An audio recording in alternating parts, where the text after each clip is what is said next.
compagnie Paris-Berlin a été créée en 2018 pour son premier spectacle qu'on a créé en 2019 à l'occasion de la chute du mur de Berlin. Et elle a été créée conjointement par moi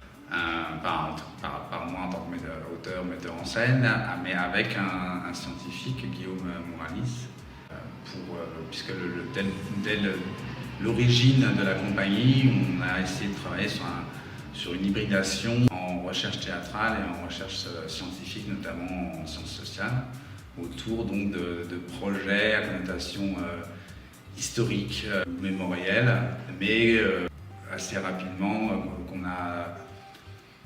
on n'est pas dans la commémoration évidemment avec notre théâtre du tout, on est plutôt dans l'interrogation d'événements du passé, évidemment en étroite résonance avec notre actualité.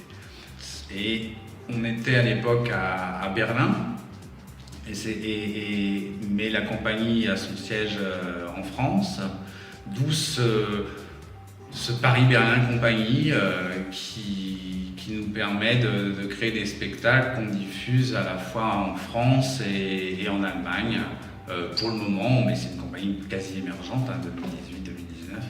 2018-2019, et puis on a eu le Covid entre-temps, donc forcément on n'a pas pu se déployer complètement. Le premier spectacle a été joué une vingtaine de fois à Paris, à Berlin, à Strasbourg, et là c'est notre deuxième spectacle réellement, et pour le moment on est au Théâtre de l'Opprimé avec Joe.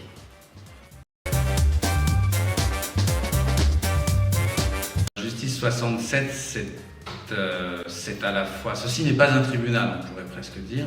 Ceci n'est pas un tribunal puisque, en tout cas, dans la mise en scène, on ne souligne pas la dimension complètement judiciaire de cet événement, mais en fait, ça part quand même du tribunal Russell, qui est le premier tribunal citoyen, qui a été monté par des intellectuels, notamment en 1967, puisque rien n'était fait juridiquement pour contrer, la déferlante américaine au Vietnam et leurs exactions. Donc ce sont des citoyens ordinaires qui décident de mener une opération juridique comme alternative finalement à d'autres formes d'engagement et de militantisme.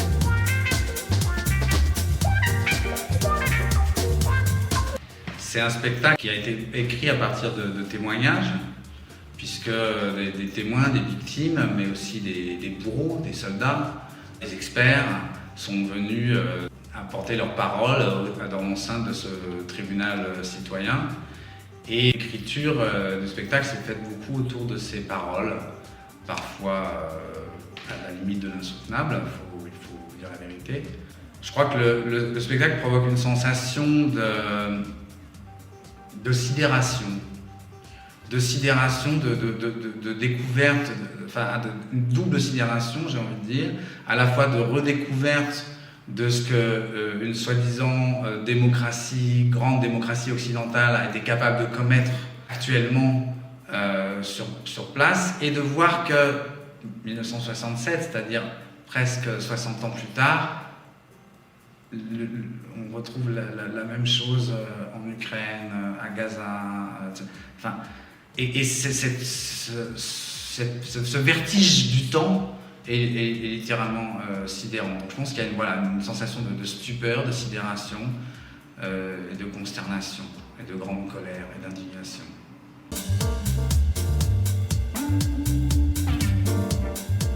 Le projet, initialement, c'est une idée de Guillaume Mouralis, qui travaille sur la question des tribunaux citoyens, et particulièrement de ce premier tribunal citoyen qui est le tribunal Russell.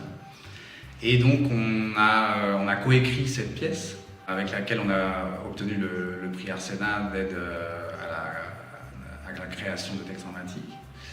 Et on a construit ce projet d'hybridation art, théâtre et sciences, avec donc autour du spectacle à la fois des conférences qui interrogent le théâtre et les relations entre théâtre et justice, notamment, et des ateliers juridiques, puisque ça pose la question, par exemple, cette pièce, de la définition du terme même de génocide. Qu'est-ce qu'un génocide? Sachant qu'un terminologie juridique est assez récente en fait dans l'histoire, puisqu'elle est apparue après la Seconde Guerre mondiale. Donc, évidemment, on ne peut pas s'attaquer à cette question-là de manière naïve. Il est important évidemment d'être en relation avec des spécialistes, des chercheurs qui nous aident à construire notre propre pensée à travers ce spectacle.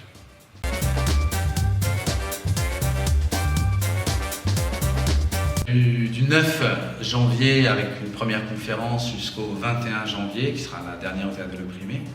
Paris-Berlin Compagnie présente Justice 67 le mercredi, du mercredi au dimanche à 20h30, sauf le dimanche à 17h. Et chaque représentation peut se terminer par un bord plateau, donc des rencontres avec le public pour discuter finalement de ce travail et de cette recherche. Par ailleurs, il y a des ateliers juridiques qui sont prévus, notamment avec des scolaires, mais aussi avec des adultes, sur justement la définition même du génocide, des crimes de guerre, des crimes contre l'humanité. Qu'est-ce que juridiquement ça veut dire concrètement, ces termes-là. Et 4 conférences, le mardi, le samedi à 17h, donc avant la pièce. Le mardi, il n'y a pas de pièce après la conférence, c'est la conférence seule. Et le samedi, il y a la conférence à 17h jusqu'à 18h. Ensuite, vous allez manger, vous revenez avec nous à 20h30 pour la pièce.